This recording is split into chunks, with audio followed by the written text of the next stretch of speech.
धाराशिवमध्ये घरपोच gas cylinder पुरवठा सुविधा बंद केल्यामुळे गॅस वितरण विस्कळीत. गॅस एजन्सी बाहेर सकाळपासूनच लांबच लांब रांगा. गॅस पुरवठा करणारे कर्मचारी हेराफेरी करत असल्याचा नागरिकांचा आरोप. मुबलक गॅस पुरवठा असताना देखील घरपोच सुविधा बंद का? ग्राहकांचा सवाल.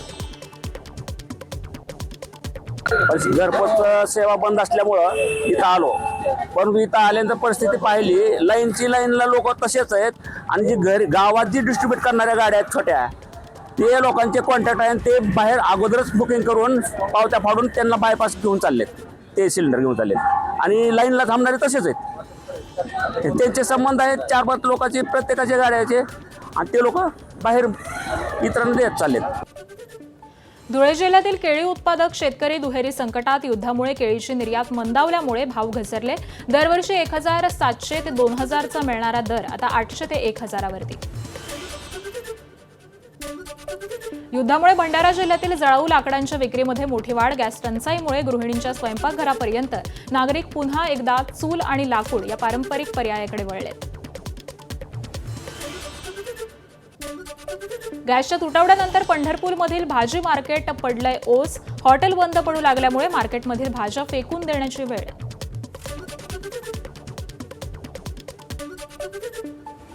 मी महेश पाटोळे, नवी पेठ भाजी मंडई. सध्या युद्धाचा परिणाम भाजी मार्केटवर बऱ्याच प्रमाणे झालेला आहे. सध्या जे पहिलं जे हॉटेलला जे माल जात होता, 70-80% माल आमचा हॉटेलला जात होता, ते पूर्ण एकदम ठप्प झाला आहे. 10% सुद्धा घ्यायची म्हणजे घेण्यात हॉटेल लोक एकदम कमी झाले. भाजी इकडे छातल झालं, पुराला टाकायला लागले, कोणाला टाकायला लागले, सगळं पाक इकडं नाही. बळ गिरायला घ्या म्हणतात, जर गिरायला घेण्यात झालंय, पाक नासून जाते का उंदरं खायला सोडून सगळं. नंदुरबार जिल्ह्यात इंधन आणि घरगुती गॅसचा मुबलक साठा. प्रभारी जिल्हाधिकारी धनंजय गोगटे यांची माहिती. गॅसची टंचाई होणार नाही यासाठी नियोजन केल्याचीही माहिती दिली आहे. आपल्याकडे बफर स्टॉक आहे 6,814चा, म्हणजे आपल्याकडे बऱ्यापैकी स्टॉक बफरमध्ये म्हणजे अतिरिक्त स्वरूपामध्ये आहे. कुठल्याही प्रकारे काळाबाजारी करण्याची कोणालाही माहिती असेल तर कृपया सर्वांना विनंती आहे की जिल्हा प्रशासनाला त्याची माहिती द्यावी. अत्यंत कडक स्वरूपात कार्यवाही करण्यात येईल. पुन्हा एकदा सांगतो मी, जिल्ह्यामध्ये कुठेही सिलेंडरची कमतरता नाही, त्यामुळे घाबरून जायची गरज नाही. अमेरिका, इस्रायल आणि इराण यांच्यातील युद्धामुळे एलपीजी सिलेंडर पुरवठ्यावरती निर्बंध. अहिल्यानगरमधील हॉटेल व्यावसायिकांकडून पर्यायी मार्गाचा वापर. सावेडी गाव परिसरातील जय आनंद खानावळ चालकानं चुलीवरचा स्वयंपाक सुरू केला. युद्धाचा फटका गोरेगावच्या मनोरंजन जगताला देखील. गॅस मिळत नसल्यामुळे जेवणात पोळीऐवजी पाव दिला जातोय. येत्या काळामध्ये खाद्यपदार्थांमध्ये देखील कपातीची शक्यता. चित्रीकरणाच्या ठिकाणी मोठ्या प्रमाणामध्ये जेवण हे वाढलं जातं. आखाती युद्धामुळे पेट्रोलियम पदार्थांवरती आधारित अनेक उद्योगांवरती परिणाम. नागपूरमध्ये कापूर बनवण्याच्या उद्योगाला देखील मोठा फटका. किमतीमध्ये तब्बल 20 ते 40% दरवाढ झाली आहे. भंडाऱ्यात सलग दुसऱ्या दिवशी पुरवठा विभागाची छापेमारी. 8 सिलेंडर जप्त केले. 3घांविरुद्ध कारवाई. आखाती देशातील युद्धाचा गैरफायदा घेत भंडाऱ्यामध्ये गॅस सिलेंडरचा मोठ्या प्रमाणामध्ये काळाबाजार. भंडारामध्ये गॅस बाबत एलपीजी बाबत काही घाबरण्याची गरज नाही. आपल्याकडे पुरेठा साठा उपलब्ध आहे आणि काही आपल्याला सोशल मीडियावर काही पोस्ट वगैरे येतात तर त्यावर भरोसा करू नका. काही घाबरण्याची गरज नाही. आपल्याकडे साठा उपलब्ध आहे. जर कोणी ब्लॅक मार्केटिंग किंवा होर्डिंग करत असेल किंवा जास्त पैसे घेत असेल सिलेंडरच्या, त्यांच्यासाठी आपण भरारी पथक आणि स्क्वॉड जे आहे ते आपण केलेली आहे. ते नियमित कारवाई करेल. मुंबईतील वरळीमध्ये सूरज वल्लभदास चाळीच्या परिसरामध्ये सिलेंडरचा काळा बाजार. सिलेंडर जमा करून अधिक किमतीवरती विक्री होत होती. प्रशासनाच्या छाप्यामध्ये एकूण 90 भरलेले आणि 83 रिकामे सिलेंडर जप्त. अधिक तपास सुरू.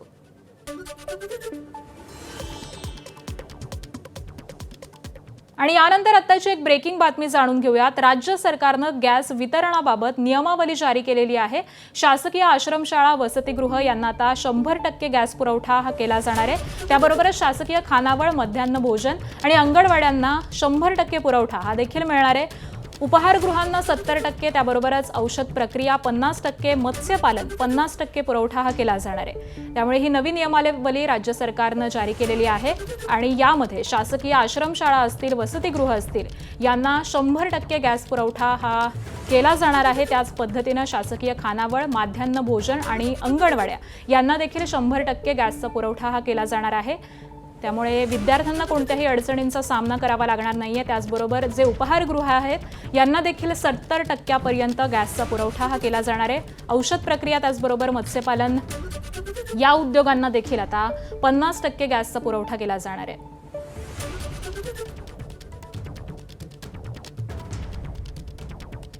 याच संदर्भामध्ये काल विधानसभेमध्ये देखील चर्चा झालेली होती आणि त्यानंतर राज्य सरकारनं गॅस वितरणाबाबत ही नवीन नियमावली जारी केलेली आहे, ज्यामध्ये प्रामुख्यानं शासकीय आश्रमशाळा, वसतिगृह, शासकीय खानावळ, माध्यान्ह भोजन आणि अंगणवाड्या यांना आता 100% गॅसचा पुरवठा हा केला जाणार आहे. आणि अमेरिकेचं इराणचं लष्करी तळ असलेल्या खर्ग आयलँडवरती हल्ला झालेला आहे. अमेरिकेचे अध्यक्ष डोनाल्ड ट्रम्प यांनी ही सगळी माहिती दिलेली आहे. 15 दिवसांच्या युद्धातील सर्वात मोठा बॉम्बवर्षाव असं याचं वर्णन देखील करण्यात आलंय. तर खर्गवरच्या तेल प्रकल्पांवरती मात्र आम्ही हल्ला केला नाही असं ट्रम्प यांनी सांगितलंय. इराणकडून होर्मुझच्या सामुद्रधुनीतून प्रत्युत्तर देण्याचा प्रयत्न देखील आता सुरू झालेला आहे.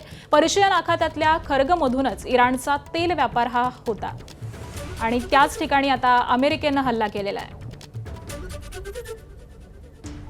आणि हे एक्सक्लुझिव्ह दृश्य आपण टीव्ही स्क्रीनवरती पाहतोय. हे एक्सक्लुझिव्ह दृश्य एबीपी माझाच्या हाती लागलेली आहेत. खर्ग या आयलँडवरती हा हल्ला चढवण्यात आलेला आहे. पर्शियन आखातातल्या खर्गमधूनच इराणचा तेल व्यापार होतो आणि याच ठिकाणी अमेरिकेकडून हा हल्ला करण्यात आलेला आहे आणि त्याचीच दृश्य ही सध्या समोर आलेली आहेत.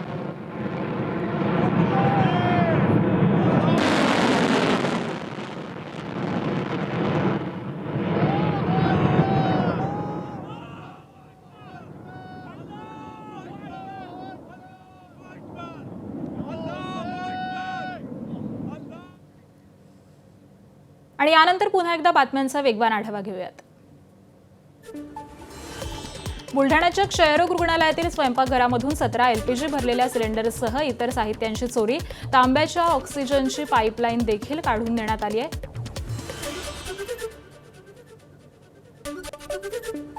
मी इथे वैद्यकीय अधीक्षक क्षय आरोग्यधाम येथून जवळपास जे काही आहाराचं सामान होतं, जे काही भांडे वगैरे होते, असं बरंच काही चोरीला गेलं. सोबत त्याच्यामध्ये 17 सिलेंडर्स आपल्याकडे होते, त्यातील एक सिलेंडर जे भरलेलं होतं ते चोरीला गेलं आहे. आणि याशिवाय गॅस पाईपलाईन जी तांब्याची असते, ऑक्सिजन गॅस पाईपलाईन, ती पण चोरीला गेलेली आहे. इराण युद्धामुळे चीनमध्ये देखील घबराट. चीनमधील ऊर्जा संकट अधिकच गडद. चीनमधील पेट्रोल पंपांवरती लांब रांगा. किमती वाढण्याच्या भीतीनं पेट्रोल पंपावरती गर्दी वाढली आहे. इराकची राजधानी बगदादमध्ये अमेरिकन दूतावासावरती हल्ल्यानंतर दूतावासाच्या इमारतीमधून धुराचे रोळ. इराणनं ड्रोन हल्ला केल्याची माहिती. अमेरिकन दूतावासातील रडार यंत्रणेला एका सुसाईड ड्रोनद्वारे लक्ष्य केल्याचा दावा. इस्रायलचे इराण आणि लेबनॉनवरती हल्ले सुरूच. इस्रायलकडून आतापर्यंत इराणवरती 7,600 हल्ले, 2,000 इराणी लष्करी तळांना लक्ष्य केलंय. लेबनॉनमध्ये 1,100हून अधिक हल्ले तर 380हून अधिक हिजबुल्लाह दहशतवादी मारल्याची माहिती आहे. भारतीय जहाज होर्मुझच्या सामुद्रधुनीतून प्रवास करत असल्याची माहिती. एलपीजी वाहून नेणाऱ्या एका भारतीय जहाजाचा होर्मुझच्या सामुद्रधुनीतून प्रवास. इराणकडून 2 एलपीजी टँकर सोडण्याची परवानगी असल्याची माहिती. जहाजाभोवती भारतीय नौदलाची सुरक्षा तैनात आहे. अमेरिका इस्रायलच्या हल्ल्यामध्ये इराणकडून प्रत्युत्तर देणं सुरूच. इस्रायलमधील मुख्य प्रदेशावरती देखील इराणकडून क्षेपणास्त्र हल्ले. अमेरिकेच्या हल्ल्यावरती इराणचं प्रत्युत्तर. बंदर अब्बास इथं इराणच्या हवाई संरक्षणानं अमेरिकेचा MQ-9 ड्रोन पाडलाय. अमेरिकेकडून मोस्तफा खामेनी यांच्यावरती बक्षीस जाहीर. मोस्तफा खामेनी यांच्याबद्दल माहिती देणाऱ्याला $10 दशलक्ष बक्षीस जाहीर. तर मोस्तफा यांच्यासह 10 इराणी नेत्यांसाठी देखील अमेरिकेकडून बक्षीस जाहीर. अहिल्यानगर जिल्हा परिषदेकडून 2026-27 या वर्षासाठी एकूण 60,55,00,000 रुपयांचा आर्थिक अंदाजपत्रक जाहीर. जिल्हा परिषदेमध्ये स्वतःचे उत्पन्न आणि प्रत्येक विभागाच्या खर्चाचा मेळ घालणार. 31,481चं अंदाजपत्रक यावर्षी आपण सादर केलेलं आहे आणि सालाबादप्रमाणे याही वर्षी आपण शिल्केदार अंदाजपत्रक सादर केलेलं आहे. जी काही आपले उत्पन्नाचे स्रोत आहेत, स्थानिक उपकर असेल, वाढीव उपकर असेल, मुद्रांक शुल्क असेल, सापेक्ष अनुदान असेल किंवा आपल्याला बांधकाम विभाग, आरोग्य विभागाकडून मिळणाऱ्या रकमा असतील, असं एकंदरीत एकूण जवळजवळ 59 कोटीचा आपण अंदाजपत्रक केलेलं आहे. नाशिक विभागामध्ये शालार्थ आयडीचा मोठा घोटाळा उघड. शासनाची 150 कोटींहून अधिक रकमेची फसवणूक. तत्कालीन 3 शिक्षण उपसंचालकांसह 841 शिक्षक कर्मचाऱ्यांवरती गुन्हे. तर 841 शिक्षक आणि शिक्षकेतर कर्मचाऱ्यांचे बनावट शालार्थ आयडी तयार करून फसवणूक झाली. मुंबई गोवा महामार्गावरील माणगाव इंदापूर बायपास 1 जूनपर्यंत सुरू होणार. कोकण रेल्वेचा अडथळा लवकरच दूर होणार. खासदार सुनील तटकरे यांची माहिती.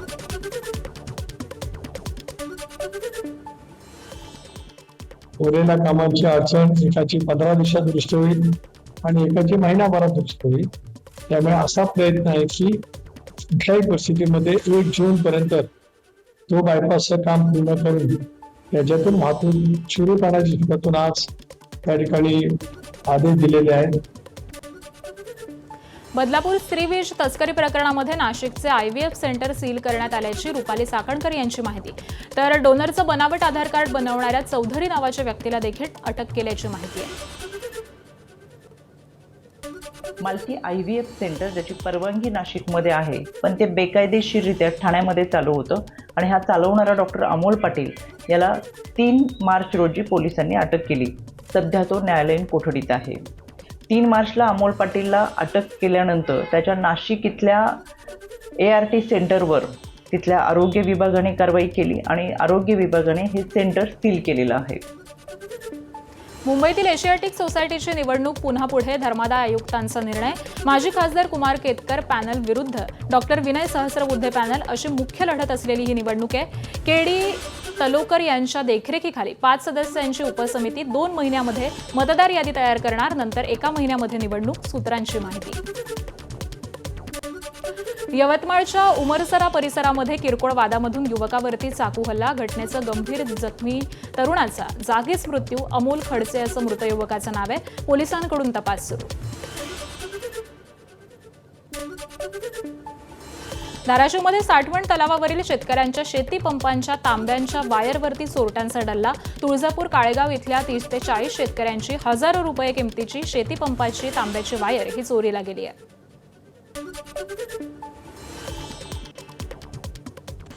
आमच्या गावातील 30 ते 40 जणांचे तांब्याची वायर चोरला गेली आहे. याचबरोबर 8 दिवसाखाली माझ्या वैयक्तिक विहिरीवरच्या 2 मोटरी आणि 70 फूट वायर चोरला गेले होते. याची पण तक्रार मी पोलीस प्रशासनाकडे केली आहे आणि आता सध्या या चोरीमुळे काळेगावमध्ये भीतीचे वातावरण निर्माण झाले आहे शेतकऱ्यांमध्ये.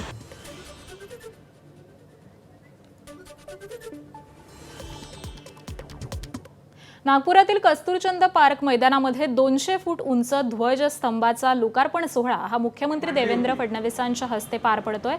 या ध्वजस्तंभावरती विशाल भारतीय राष्ट्रीय ध्वज हा फडकवला जातोय आणि नागपूरमधली ही दृश्य आपण पाहतोय. 2016 मध्ये 28 ऑक्टोबर 2016 रोजी तेव्हाचे आणि आताचे केंद्रीय मंत्री नागपूरचे खासदार नितीनजी गडकरी यांच्या हस्ते या ध्वजस्तंभाचं भूमिपूजन झालं होतं. त्यानंतरही बराच काळ जावा लागला आणि आता हे जे अत्यंत देखणं असं आपण हा परिसर पाहतो आहोत तो साकारला. अनेकांना या ठिकाणी आल्यानंतर प्रश्न पडला असेल की हे या स्तंभांवरती वेगवेगळी शहराची नावं कशी लिहिली आहे, याच्या मागची संकल्पना काय आहे. तर या कार्यक्रमाकडे आपलं लक्ष असेल. तुर्तास पुढची बातमी पाहूयात. खासदार सुनील तटकरे यांनी आमदार महेंद्र थोरवेंविरोधामध्ये अब्रू नुकसानीचा दावा केलेला आहे. सुनील तटकरे यांनी थोरवेंविरोधामध्ये 65 कोटी रुपयांचा दावा केलाय. तर एक वाहिनी गुगल आणि गुगल LLC विरोधामध्ये देखील तटकरेंनी हा दावा ठोकलेला आहे. माणगावच्या सत्र न्यायालयामध्ये तटकरेंनी थोरवेंविरोधात दावा केलाय. तर मंगेश काळोखे हत्या प्रकरणातील थोरवेंच्या आरोपांविरुद्ध तटकरेंनी हा सगळा दावा केलेला आहे.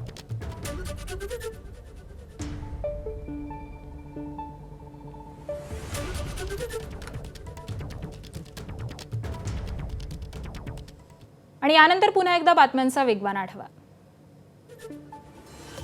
अकोल्याच्या सिटी कोतवाली चौकामध्ये पहाटे लागली आहे भीषण आग. कपड्यांची 6 ते 7 दुकानं जळून खाक. आगीचं कारण अस्पष्ट. दुकानदारांचं मोठ्या प्रमाणामध्ये आर्थिक नुकसान.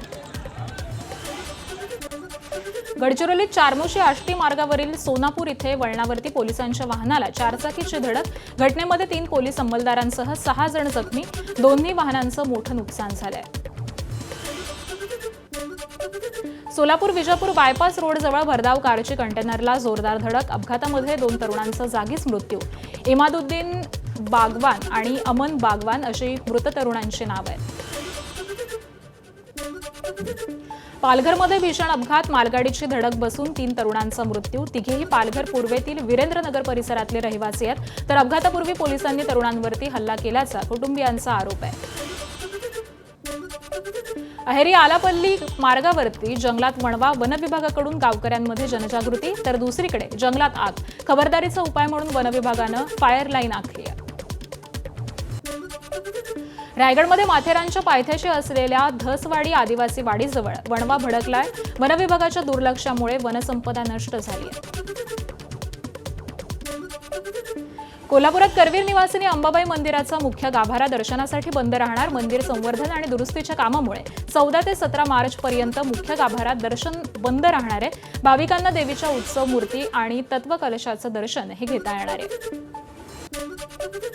गडचिरोली पोलीस दलाच्या भरतीची लेखी परीक्षा 18 आणि 22 मार्चला. जिल्हा पोलीस दलाच्या 717 जागांचा समावेश.